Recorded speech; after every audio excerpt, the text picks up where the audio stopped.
Hello. तो आज हमारा अंतिम 31 दिनों का डे 5 एग्जाम करते हैं ट्रिक्स के माध्यम से इडियम्स और वोकैब। इसका मतलब सुबह इडियम और शाम को वोकैब की क्लास। तो चलिए शुरू करते हैं क्योंकि आने वाले एग्जाम में यही तो याद आएंगे। तो सबसे पहला इडियम है आज का हमारा, it takes two to tango. It takes two to tango का मतलब होता है both people are responsible for a situation और आर्ग्यूमेंट। यानी किसी झगड़े या किसी भी स्थिति में दोनों पक्ष जिम्मेदार होते हैं। इसके लिए इडियम है it takes two to tango, जिसको हिंदी में हम कहते हैं एक हाथ से ताली नहीं बजती है। ताली बजाने के लिए दोनों हाथ चाहिए, यानी दोनों पक्ष जिम्मेदार होते हैं। तो इसका ओरिजिन क्या है? तो देखिए, टैंगो एक डांस होता है। उस डांस में कपल्स होते हैं और दो लोग होने बहुत जरूरी है, वरना वो डांस हो ही नहीं पाएगा। तो टैंगो डांस करने के लिए दो लोगों की आवश्यकता होती है।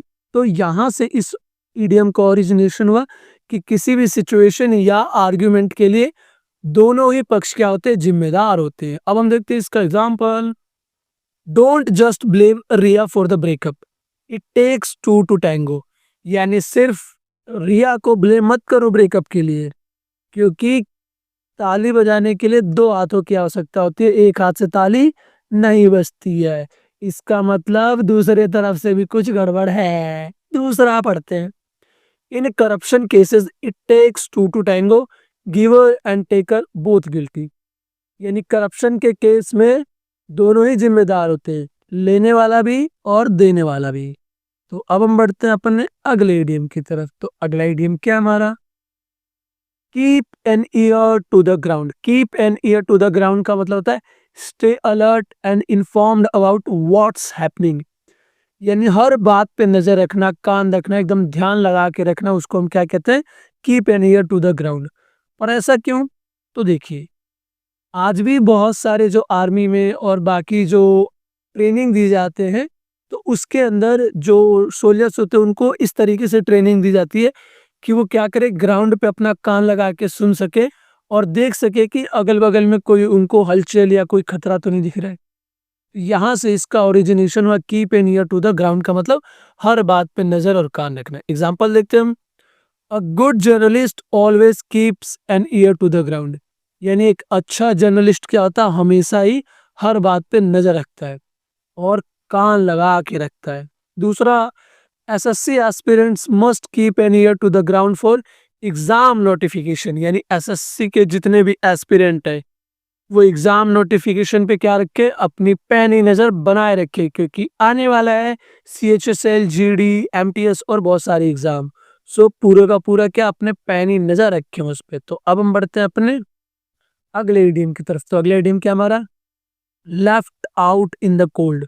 Left out in the cold का मतलब होता है इग्नोर्ड और एक्सक्लूडेड फ्रॉम समथिंग।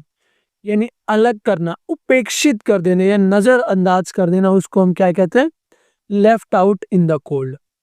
अच्छा, तो ऐसा कहाँ होता है? तो देखिए, पुराने जमाने में जब ट्रेवलर्स को बाहर छोड़ देते थे तो वो क्या होते थे, जम जाते थे। तो इस तरीके से क्या किया गया, उनको नजरअंदाज कर दिया गया, इग्नोर कर दिया गया।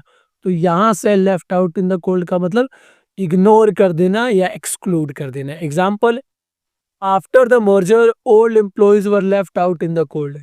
यानी मर्जर के बाद दो कंपनी या दो फैक्ट्री या दो बैंकों के मर्जर के बाद जो पुराने एम्प्लॉयज थे उनको नजरअंदाज कर दिया गया, एक्सक्लूड कर दिया गया। दूसरा, his teammates left him out in the cold after he missed the catch. यानी कैच छोड़ने के बाद उसके टीममेट ने क्या कर दिया, उसको इग्नोर कर दिया, एक्सक्लूड कर दिया। तो अब हम बढ़ते हैं अपने अगले इडियम की तरफ। तो अगला इडियम क्या हमारा, learn the ropes. Learn the ropes का मतलब होता है to learn how to do a particular job और टास्क। यानी किसी काम की एकदम बारीकियों को सीखना, बारीकियों को समझना, उसको हम कहते हैं लर्न द रोप्स। पर ऐसा क्यों? तो देखिए, जो सेलर्स होते हैं, जो बहुत ही बढ़िया सेलर्स होते हैं, वो अपनी नाव के, अपनी बोट के, अपने शिप के हर एक रस्सी के अंश को जानते हैं कि किस रस्सी को कहाँ से खींचा जाए, कहाँ से क्या किया जाए ताकि वो किस डायरेक्शन में चलेगा। तो सेल करने के लिए वही बढ़िया चला सकता है जिसने रोप्स को क्या किया, बढ़िया से सीखा है। तो यहां से लर्न द रोप्स का मतलब है क्या, किसी काम की बारीकियों को सीखना। इसका example, it will take a few weeks to learn the ropes at this new office. यानी कुछ हफ्ते लगेंगे क्या नए ऑफिस की बारीकियों को सीखने के लिए। अब हम देखते हैं इसका दूसरा example, every SSC student must learn the ropes of time management. यानी हर एसएससी स्टूडेंट को क्या सीखना चाहिए, टाइम मैनेजमेंट के हर एक बारीकियों को सीखना चाहिए, ताकि आने वाले एग्जाम में वो बढ़िया से टाइम का मैनेजमेंट कर सके और अटेम्प्ट कर सके। सिर्फ एसएससी नहीं, किसी भी एग्जाम को कोई भी बच्चा तैयारी कर रहा है तो उसके टाइम मैनेजमेंट को उसको बहुत बढ़िया से सीखना चाहिए। तो अब हम बढ़ते हैं अपने अगले इडियम की तरफ। तो अगला इडियम क्या हमारा, Latin and Greek. Latin and Greek का मतलब होता है समथिंग डिफिकल्ट और इम्पॉसिबल टू अंडरस्टैंड। यानी ऐसी कोई चीज जो समझ से बाहर है, इतना कठिन है ये कि क्या एकदम समझ में ही नहीं आ रहा, सर के ऊपर से कूद के चला जा रहा है, उसको हम कहते हैं लैटिन एंड ग्रीक। पर कहाँ है, तो देखिए जो लैटिन और ग्रीक के अंदर जो भी स्टोरीज या फिर पोएम्स लिखी जाती थी उसको साधारण लोग समझ ही नहीं पाते थे। तो यहाँ से क्योंकि वो समझ नहीं पा रहे तो इसीलिए लैटिन एंड ग्रीक का मतलब क्या हो गया, समझ से बाहर। एक्चुअली में शुरू में क्या होता है, जो शेक्सपियर अपनी एक प्ले लिख रहे होते हैं, उस प्ले के अंदर एक कैरेक्टर होता है, उसके सामने एक कैरेक्टर आता है, वो उसको ग्रीक में और लैटिन में कुछ कहता है पर उसे समझ में नहीं आता है, तो क्या कहता है, मेरी समझ से बाहर है। तो यहाँ से इसका ओरिजिनेशन क्या हुआ, लैटिन एंड ग्रीक का मतलब कठिन या समझ से बाहर। इसका एग्जाम्पल देखते हैं, quantum physics is all Latin and Greek to me. Quantum physics जो होता है वो क्या है, मेरे लिए बिल्कुल कठिन है, समझ से बाहर है। दूसरा, for many aspirants polity feels like Latin and Greek at first. यानी बहुत से छात्रों के लिए क्या होता है, पॉलिटी जो होती है, राजनीति शास्त्र जो होती है, वो समझ से बाहर होती है, कठिन होती है। तो अब हम बढ़ते हैं अपने अगले इडियम की तरफ। तो अगला इडियम क्या हमारा, look down upon. Look down upon का मतलब होता है टू थिंक समवन और समथिंग इज इंफीरियर। यानी किसी को नीचा समझना, तुच्छ समझना, उसको हम क्या कहते हैं, लुक डाउन अपॉन। कहाँ है, तो देखिए इसका लिटरल मीनिंग ही यही है, लुक डाउन अपॉन। जैसे ये व्यक्ति क्या कर रहा है, नीचे की तरफ देख रहा है, क्या कर रहा है, लुक डाउन अपॉन, यानी लोगों को देखने के लिए उसको नीचे सर झुकाना पड़ रहा है। तो यहाँ क्या कर रहा है, वो खुद को सुपीरियर दिखा रहा है, यानी कि मैं बड़ा हूं और तुम लोग क्या हो, नीचे हो, तुच्छ हो। तो यहाँ से इसका मतलब आया किसी को नीचा समझना। Example, never look down upon people for their jobs. इसका मतलब क्या है, कभी भी पीपल्स को उनके जॉब के बेसिस पे नीचा नहीं समझना चाहिए, क्योंकि सोसाइटी में हर एक जॉब की अपनी खुद की एक वैल्यू है। तो आप भी ये चीजें सीखे और किसी को भी उसकी जॉब के बेसिस पे जज ना करें। दूसरा, some rich kids look down upon government schools till they face real exams. यानी कुछ अमीर बच्चे जो होते हैं वो क्या करते हैं, गवर्नमेंट स्कूल को बहुत ही नीचे नजरिए से देखते हैं, जब तक कि उनका असली पंगा नहीं पड़ जाता रियल एग्जाम में। तो अब हम बढ़ते हैं अपने अगले इडियम की तरफ। तो अगला इडियम क्या हमारा, lose your marbles. Lose your marbles का मतलब होता है टू गो क्रेजी और बिहेव फुलिशली। यानी पागल या बेवकूफ जैसा व्यवहार करना, इसको हम कहते हैं लूज योर मार्बल्स। तो कहाँ है, देखिए मार्बल्स का एक समय मतलब होता था एक किसी का दिमाग या जो उसके अंदर की इच्छा है वो। तो अगर कोई अपना मार्बल यानी कि दिमाग खो बैठा है तो वो क्या हो जाएगा, पागलों और बेवकूफों जैसा बिहेव करने लगेगा। Example, he is lost his marbles after watching too many conspiracy videos. यानी कॉन्स्पिरेसी वीडियोस देखने के बाद वो क्या हो गया, पागलों जैसा व्यवहार करने लगा, बेवकूफ जैसा व्यवहार करने लगा।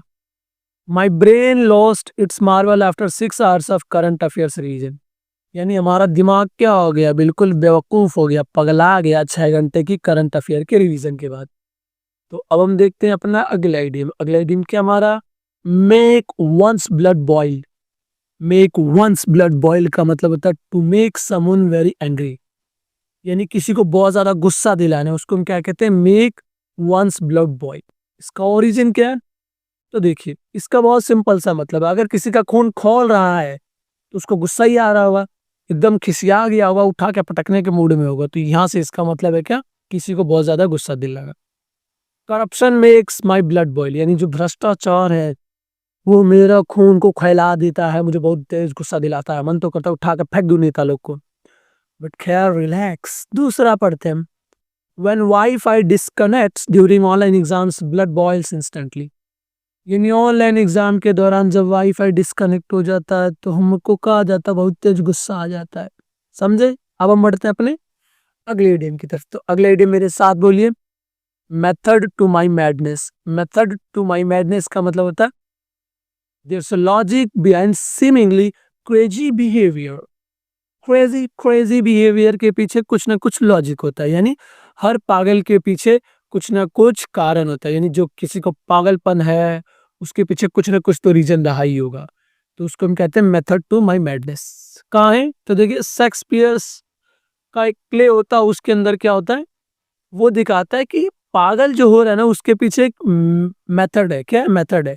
तो उस मेथड को एक्सप्लेन करता है। तो यहाँ से मेथड टू माई मैडनेस का मतलब आया क्या? पागलपन के पीछे का तर्क। Example, my desk looks messy but there a method to my madness. यानी मेरा डेस्क जो है वो कैसा दिख रहा है? बिल्कुल तहस नहस दिख रहा है, मैसी दिख रहा है, बट उसके पागलपन के पीछे क्या है? वो जो तहस नहस है उसके पीछे कुछ ना कुछ कारण है। दूसरा, his strange study style works, there a method to his madness. यानी उसकी अजीब पढ़ने की जो स्टाइल है वो काम कर जाती है हर बार, उसके पीछे कुछ ना कुछ तो कारण है। अब हम बढ़ते हैं अपने अगले इडियम की तरफ। तो अगला इडियम क्या है बच्चे? मिली माउथेड। मिली माउथेड का मतलब होता afraid to speak frankly, indirect in speech. यानी साफ साफ नहीं बोलता, गोल मोल बोलता है, डायरेक्ट बोल नहीं पाता है, उसके लिए इडियम है मिली माउथेड। और कहाँ है तो देखिए, मिली वर्ड जो होता है उसका मतलब क्या होता है? सॉफ्ट और फ्लोरी। यानी कोई सा सॉफ्ट और फ्लोरी सा फूड अगर आप खाएंगे और आपके मुंह में है वो, तो क्या आप बोल पाएंगे? सही सही नहीं बोल पाएंगे, साफ साफ नहीं बोल पाएंगे, और ऐसे बोलेंगे जैसे गुटखा खा रहे हूँ। तो यहाँ से मिली माउथेड का मतलब क्या है? साफ साफ ना बोलना। Example, stop being mealy mouthed, tell the truth. यानी गोल मोल मत बतियाओ, सीधे सच बोलो जो बोलना है, ठीक है। दूसरा, पॉलिटिशियंस गेट मिली माउथेड ड्यूरिंग टफ क्वेश्चंस। यानी पॉलिटिशियंस क्या करते हैं? गोल मोल जवाब देने लगते हैं जैसे टफ क्वेश्चन आता है। अब हम देखते हैं अपना अगला इडियम। तो अगला इडियम क्या हमारा? Not look a gift horse in the mouth. Not look a gift horse in the mouth का मतलब होता है don't find faults in a gift. यानी जो मुफ्त की कोई चीज मिली है, कोई उपहार मिला है, उसमें कमियां ना ढूंढो, जो मिला उसमें खुश रहो। और ऐसा कहाँ है इसका आइडिया?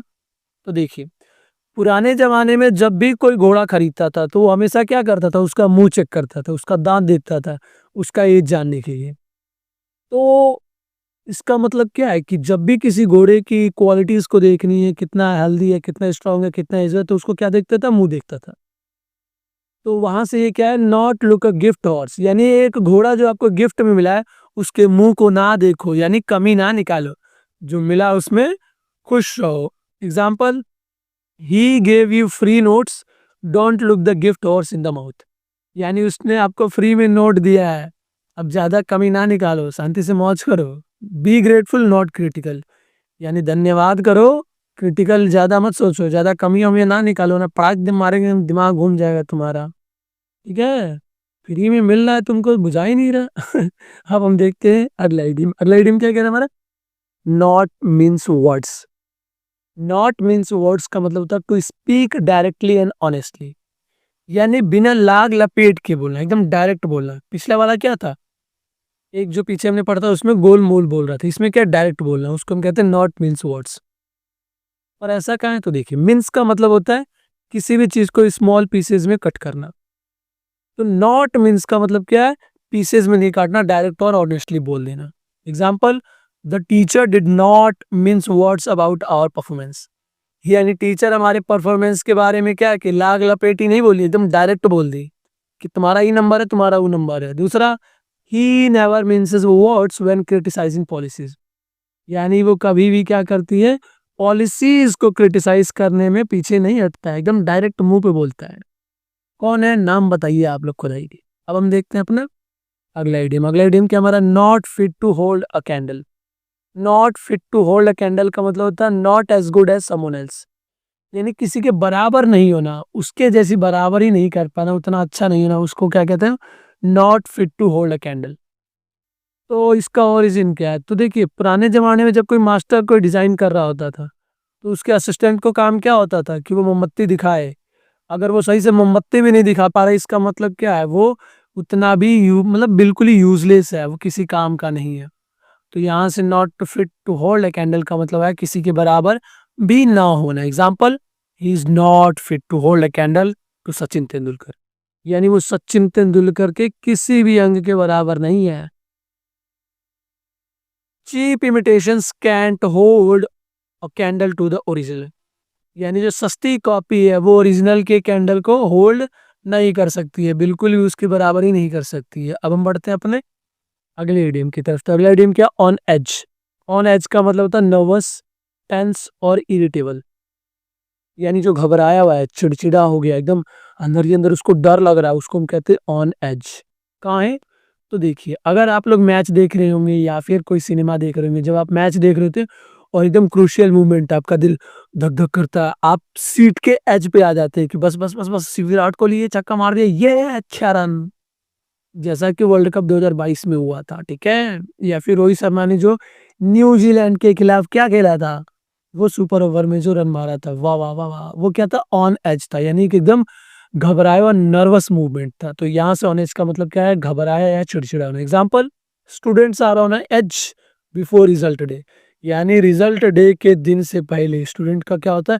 एकदम घबराया रहता है, दिल धक धक धक करता है। दूसरा, the crowd was on edge during the last over, तो लास्ट ओवर के पहले जो क्राउड था वो क्या था? बिल्कुल घबराया हुआ था, उनको डर लग रहा था कि भाई पता नहीं अगली बॉल पे क्या होगा। अब हम देखते हैं अपना अगला इडियम। अगला इडियम क्या हमारा? On tenterhooks. On tenterhooks का मतलब होता है स्टेट ऑफ एंशियस सस्पेंस, यानी चिंता या बेचैनी में होना, इसको हम कहते हैं ऑन टेंटर हुक्स। कहाँ है? तो देखिए, टेंटर हुक्स इसको कहते हैं, ठीक है। तो जब कपड़े को बनाया जाता है तो इसको खींच के एकदम बांधा जाता है इसमें, तो ये क्या होता है? टेंटर हुक्स होते हैं, जिसके कारण कपड़े में क्या आता है? टेंशन आता है। टेंशन यानी कि मतलब प्रेशर बढ़ता है। तो यहाँ से क्या होता है? टेंटर हुक्स का मतलब चिंता या बेचैनी में होना। Example, the audience was on tenterhooks till the winner was announced, यानी जो ऑडियंस थी वो क्या थी? बिल्कुल बेचैनी में थी जब तक कि विनर अनाउंस नहीं हो गया। दूसरा, the teacher kept us on tenterhooks about the surprise test, यानी टीचर ने क्या किया था? सरप्राइज टेस्ट को लेकर के हम सभी को बेचैनी में, चिंता में डाल रखा था। अब हम देखते हैं अपना अगला इडियम। अगला इडियम क्या है बच्चे? Out of sorts. Out of sorts का मतलब था स्लाइटली अनवेल और अपसेट, यानी थोड़ा बीमार या परेशान होना, उसको हम कहते हैं आउट ऑफ सॉर्ट्स। कहाँ है? तो देखो, शॉर्ट्स जो वर्ड है ये प्रिंटिंग लेटर्स को दर्शाता है। तो जब प्रिंटिंग लेटर्स ऑर्डर में नहीं हो तो इसका मतलब क्या? बहुत ही ज्यादा समस्या होने वाली है, यानी कि बीमार है वो, परेशान है, अनवेल है। तो यहाँ से आउट ऑफ सॉर्ट्स का मतलब क्या? थोड़ा बीमार या परेशान। Example, I am feeling out of sorts today, maybe lack of sleep, यानी मैं आज कैसा फील कर रहा? बहुत ही बीमार फील कर रहा हूँ क्योंकि मैंने नींद नहीं ली है। अब हम देखते हैं दूसरा, he is been out of sorts is the mock test result, यानी वो जो है क्या है? थोड़ा बीमार था, परेशान था जब तक कि मॉक टेस्ट का रिजल्ट नहीं आ गया। तो अब हम देखते हैं अपना अगला इडियम। अगला इडियम हमारा over head and years. Over head and years का मतलब होता है कंप्लीटली इन्वॉल्व और डीपली इन लव और डेट, यानी पूरी तरीके से किसी चीज में डूब जाना, प्रेम में, कर्ज में, किसी भी चीज में डूब जाना, उसको हम कहते हैं ओवर हेड एंड ईयर्स। तो कहाँ है? देखो, जब कोई डुबकी लगाता है और डूब रहा है वो, तो पानी कहाँ है? उसके हेड और ईयर्स दोनों के ऊपर से। तो यहाँ से इसका मतलब है किसी चीज में पूरी तरीके से डूब जाना। Example, he is over head and ears in love, यानी वो इश्क में, वो प्रेम में क्या पूरी तरीके से डूब चुका है। दूसरा, many students are over head and ears in syllabus, यानी बहुत सारे छात्र क्या होते हैं? सिलेबस में पूरी तरीके से डूब जाते हैं। तो अब हम देखते हैं अपना अगला इडियम। अगला इडियम क्या हमारा?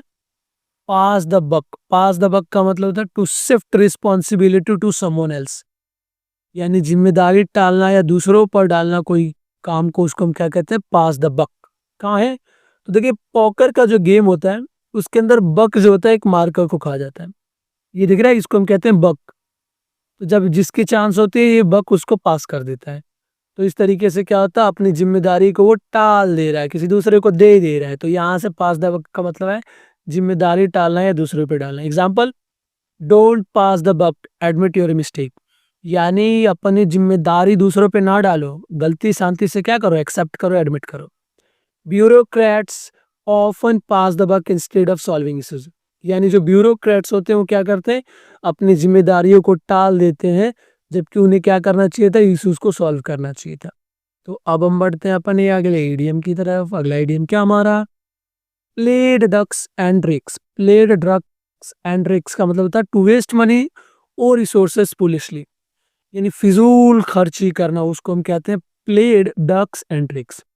तो ऐसा क्यों, तो देखिए ये डक्स दिख रही है, तो पुराने जमाने में बच्चे क्या करते थे, गेम खेला करते थे, एक स्टोन ले लिया करते थे पत्थर और पानी में मारते थे, ऐसे चपाक चपाक चपाक चपाक चपाक चपाक जाता था। तो वो क्या था, बेफालतू का काम था। तो वो क्या, वेस्टफुल एप को दर्शाता था। तो यहाँ से प्ले डक्स एंड ड्रिक्स का मतलब है फिजूल खर्ची करना। Example, he play ducks and drakes with his salary, यानी वो अपनी सैलरी को क्या कर दिया, फिजूल में खर्च कर दिया। Don't play ducks and drakes with your study time, यानी पढ़ाई के समय के दौरान बेफालतू का समय खर्च ना करो ना, बहुत मारेंगे हम, तुमको बता रहे हैं, शांति से पढ़ो ध्यान से। अब हम देखते हैं अपना अगला इडियम। अगला इडियम क्या हमारा, pull someone up. Pull someone up का मतलब होता है टू स्कोल्ड और criticise someone for wrongdoing, यानी जब कोई गलती करता है उसको डांटना, रोकना, उसको हम कहते हैं पुल समवन अप। कहाँ है, तो देखो, अगर कोई आदमी क्या कर रहा है, किसी व्यक्ति को रोक रहा है, पुल कर रहा है, खींच रहा है, क्योंकि वो कुछ गलती कर जाएगा, तो इसका मतलब वो क्या कर रहा है, रोक रहा है, डांट रहा है। तो यहाँ से पुल समवन का मतलब किसी को डांटना या रोकना। Example, the teacher pulled him up for cheating, यानी टीचर ने क्या कर दिया, चीटिंग करने के लिए उसको डांटा, उसको रोका। दूसरा, mom pulled me up for wasting time on memes, यानी मम्मी ने क्या किया, हमको मीम्स पे टाइम बर्बाद करने से रोक लिया और डांटा भी, झपड़ियाया भी। तो बस ये थे हमारे इडियम्स। अब हमारे पास दो खूबसूरत से सवाल, एक मैं बताऊंगा और दूसरा आप बताओगे। देख लो, आपके होने वाले जॉब की कसम, आंसर दे के जाओगे, और हम देंगे जिसका आंसर सही होगा उसको देंगे हम एक हार्ट। पहला क्वेश्चन आप लोग बताओ, दूसरा मैं बता रहा हूँ। When someone loses their marbles, they, अगर कोई मार्बल्स अपना लूज कर लेता है तो वो क्या है, मार्बल क्या होता है, माइंड या विट को कहते हैं, यानी वो क्या हो जाता है, पगला जाता है, यानी कि स्टार्ट एक्टिंग क्रेजी और फुलिश। ये था question number 2। Question number first का आंसर आप खुद कीजिए। तो बस आज के लिए इतना ही, मिलते हैं अगले वीडियो में। जब तक आप मस्त रहिए, स्वस्थ रहिए, खुश रहिए, keep learning, keep smiling, bye bye.